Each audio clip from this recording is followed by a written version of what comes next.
Hey, how you doing? This is Adam Post, publisher of more than 1,000 comic books and marketing expert covering woke colleges in a panic as state cancels all diversity, equity, and inclusion programs.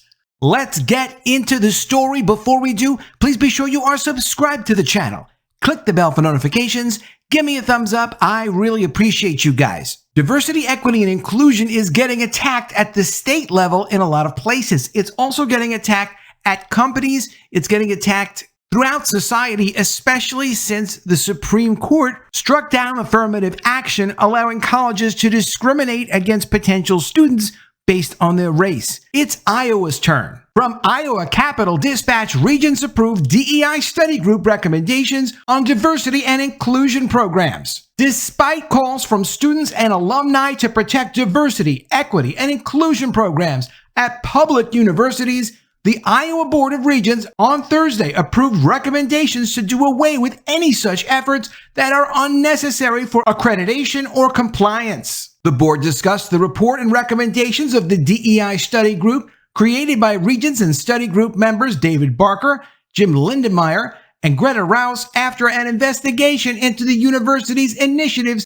and programs related to diversity, equity, and inclusion. The board approved 10 recommendations touching on centralized and decentralized DEI programs, human resources, and expanding the diversity of viewpoints on campus. Each of the study group members thanked the campus leaders and board staff for their work these past months and commended the universities for being welcoming institutions for all. Barker said DEI programs have grown rapidly over the past several years, and like any program that expands quickly, they need to be reviewed by governing boards from time to time to see what works well and what doesn't. The board has given the universities a lot of latitude to interpret and implement the recommendations, Lindenmayer said, and Barker concurred. Quote, "I learned from this review that our universities are welcoming places," Barker said. "They do not withhold benefits or opportunities from anyone because they are members of minority racial groups, or because of their nationality, sex, gender, or sexual preference.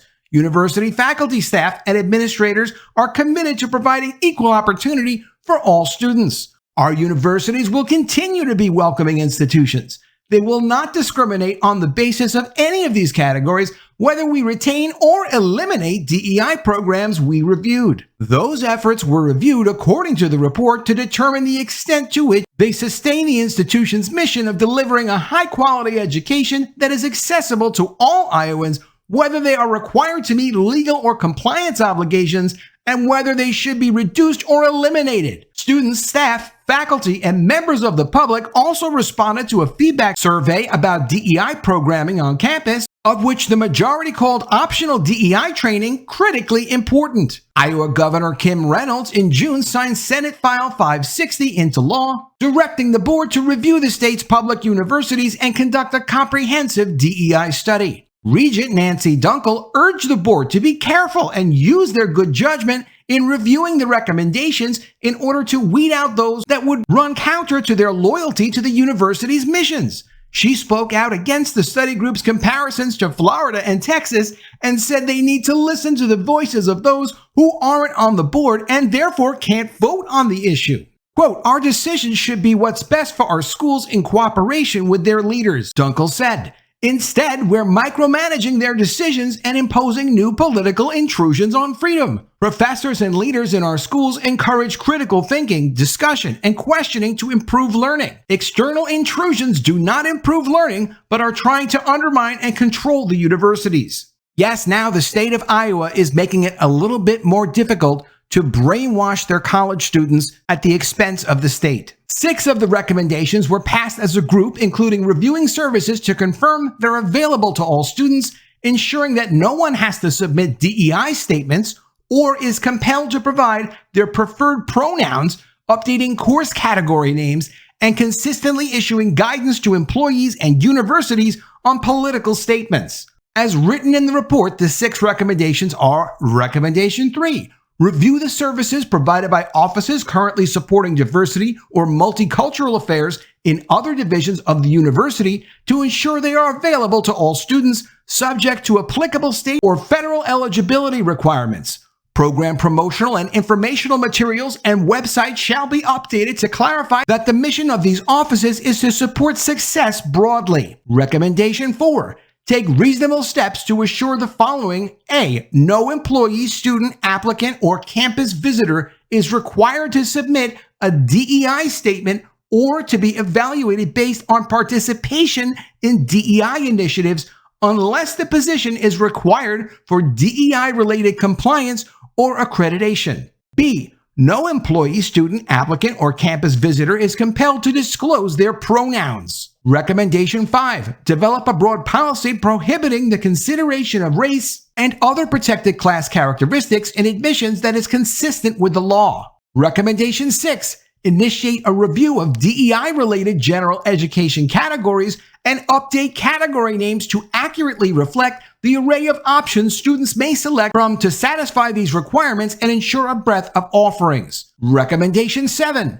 Standardize issuance of annual employee guidance regarding the separation of personal political advocacy from university business and employment activities. Recommendation 10. Annually, the board office shall issue a reminder to the universities on the requirements of 4, 2, and 1, which governs university websites and other university communications. The other 4 recommendations were passed individually after board discussion. Regent Abby Crow had concerns about the group's first 2 recommendations, which require universities to eliminate central DEI office functions that are unnecessary for accreditation or compliance and to review other DEI responsibilities under the same criteria. Crow said those seem to run counter to another recommendation that calls for institutions to look into recruitment of varying philosophical perspectives. 3 of the remaining 4 recommendations are described in the report as follows. Recommendation 1. Restructure the central university-wide DEI offices to eliminate any DEI functions that are not necessarily for compliance or accreditation. Support services in these offices must be broadly available to all students and/or employees, subject to applicable state or federal eligibility requirements. Recommendation 2. Review all college, department, or unit-level DEI positions to determine whether DEI-specific job responsibilities are necessary for compliance, accreditation, or student and employee support services. Any position responsibilities that are not necessary for these purposes shall be adjusted or eliminated. Position and/or working titles shall be reviewed to ensure they appropriately reflect position responsibilities. Recommendation 8. Explore potential recruitment strategies for advancing diversity of intellectual and philosophical perspective in faculty and staff applicant pools. Crow and Dunkel voted against passing these recommendations, Crow with the reasoning that after hearing concerns from students, she couldn't in good conscience go against her constituency. Crow said she didn't see how telling the Regent universities to eliminate DEI programming in certain areas, if not required, isn't contrary to asking them to explore ways to increase diverse perspectives in hiring. Dunkel also brought up the conflicting nature of some of the goals, noting that there were recommendations to dispose of DEI efforts in one area while increasing those in another. Quote, I don't think we can pick and choose which aspects of diversity that we want to encourage more at the universities, Crow said, of the opposing nature of some of the recommendations. I think that if we want these programs or hiring practices to be broadly universal, equal, I don't understand how uplifting one and reducing others is fair. Barker disagreed, saying they can in fact recognize that the universities have made enough progress in certain areas with DEI to now turn those efforts toward making progress in other areas. As for recommendation 9, the language was changed about educating on free speech and civic education so that it calls for universities to explore, rather than to develop, the establishment of, quote, widespread initiative that includes opportunities for education and research on free speech and civic education.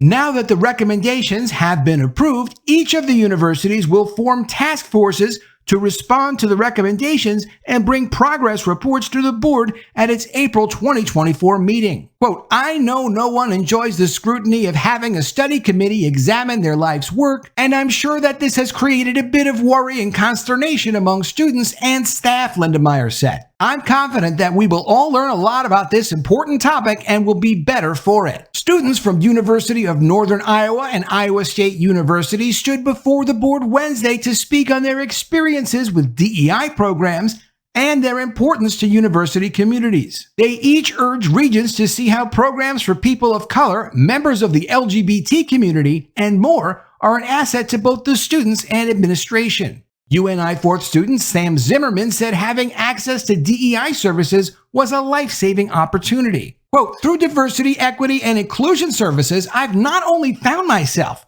but my family. To be able to see other people who look like me and share similar experiences reminds me that I'm not alone, Zimmerman said. The support has immensely improved my mental health and quality of life, allowing me to more passionately contribute to the campus community and make a difference.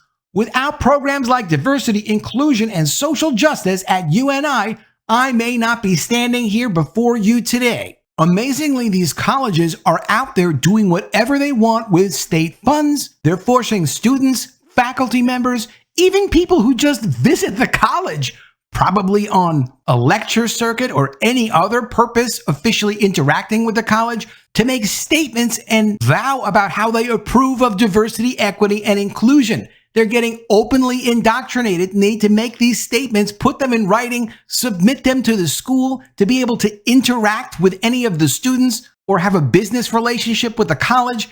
It becomes absolutely ridiculous. So in the states that are Republican states that still believe in conservative values, that still believe that people have constitutional rights to have different ideas, believe different things, and not be discriminated against, at least those red states are taking action on some of these things. Texas and Florida most aggressively. It's good to see Iowa catching up a little bit. Of course, the people in colleges who run the colleges want the same power that they've always had. They want to be able to brainwash and control anyone who gets into the college system, whether it's faculty or whether it's students. They don't want students to even benefit from a state college unless those students are subject to their diversity, equity, and inclusion brainwashing. We need to see more colleges, more states, more companies, more organizations getting pushed back on pushing this single-minded political agenda, trying to control how everyone acts and what they do. And also, it's so incredibly discriminatory that, sure, even though some students may benefit from it, if it's not based on merit, you're damaging all of society and putting people in positions they didn't really earn. It's one thing to get an opportunity and then to earn your way. That's the American way. It's another thing to be given an opportunity and then for standards to be lowered. Anything that removes merit just to get certain people of certain skin colors more advantages is bad short-term and is bad long-term for America. Let me know what you think of all this in the comments below. Always love to see your ideas. Please be sure you are subscribed to the channel. Click the bell for notifications, give me a thumbs up, and I'll see you again soon with another video. And if I don't see you, I will miss you.